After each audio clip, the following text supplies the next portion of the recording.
Hi மக்களே வணக்கம். Big Boss season 9 எல்லாரும் நம்ம சேனலை சப்ஸ்கிரைப் பண்ணிவிட்டு உங்கள் ஆதரவை தெரிவிச்சுக்கோங்க. இப்போ பார்த்தீங்கன்னா நம்ம பிக் பாஸ் ஷோவோட இறுதி கட்டத்தில் இருக்கோம். இன்னும் 2 வீக்ஸில் ஷோவே முடிய போகுதாங்க சொல்லணும்.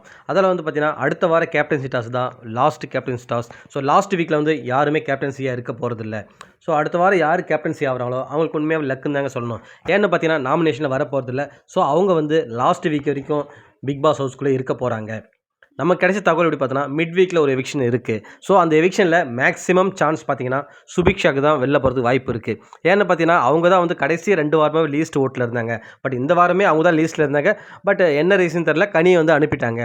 ஸோ எனக்கு தெரிஞ்சு மிட் வீக் எவிக்ஷன் இருந்ததுன்னா சுபிக்ஷா 99% போகிறதுக்கு சான்சஸ் இருக்குது. அப்படி அவங்க இல்லைனா சாண்ட்ரா மேபி அவங்கள அடுத்த இடத்துல அவங்க தான் இருப்பாங்க. ஸோ அவங்க போகிறதுக்கு கூட சான்சஸ் இருக்குது.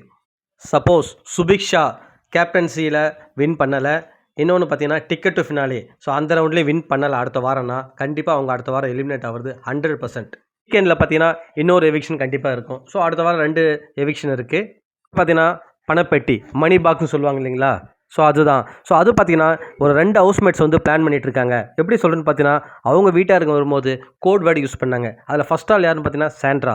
பிரஜன் வரும்போது பார்த்தீங்கன்னா அவர் ஒரு கோட் வேர்டு சொல்லியிருப்பார். ஸோ பணம் சம்மந்தப்பட்டதான் சொல்லியிருப்பார். ஸோ உனக்கு ஆப்ஷன் கிடைச்சதுன்னா மணி பாக்ஸ் எடுத்துகிட்டு வந்துருன்ற மாதிரி சொல்லியிருப்பார். அடுத்தது பார்த்தீங்கன்னா அரோரா சிங்லர் அவங்க ஃப்ரெண்டு ரியா வரும்போது பார்த்தீங்கன்னா இபி பில் கட்டியாச்சுன்னு சொல்லிட்டு 2 இடத்துல வந்து அதை மென்ஷன் பண்ணியிருப்பாங்க. ஸோ இங்கே வந்து இபி பில் பற்றி பேசணும் அவசியமே இல்லை. ஏன்னா வரதுக்கு முன்னாடியே எல்லாமே வந்து அவங்க பிளான் பண்ணி தான் வந்திருப்பாங்க, யார் கட்டணும் எப்போ கட்டணும்னு. ஸோ இங்கே வந்து சொன்னதால் எனக்கு தோன்றுறது கண்டிப்பாக அவங்களும் மணி பாக்ஸ் எடுக்க சான்சஸ் இருக்குது. இல்லைனா இன்னொரு ஆப்ஷன் இருக்குது, பிஆருக்கு பே பண்ணிட்டேன்ற. பிஆருக்கு பே பண்ண வேண்டிய அவசியமே பெருசாக இல்லை. ஏன்னா அவங்க வந்து ஃபைனல் வரைக்கும் போக போகிறதில்ல. ஸோ அதால் எனக்கு தெரிஞ்சு அரோரா இல்லை சாண்ட்ரா இந்த 2 பேரில் ஒரு ஆள் தான் மணி பாக்ஸை எடுக்க போகிறாங்க. உங்களுக்கு என்ன தோணுதுன்னு சொல்லிட்டு நம்ம கமெண்ட் செக்ஷனில் கமெண்ட் பண்ணுங்கள் மக்களே. மீண்டும் உங்களை அடுத்த வீடியோவில் சந்திக்கிறேன். நன்றி.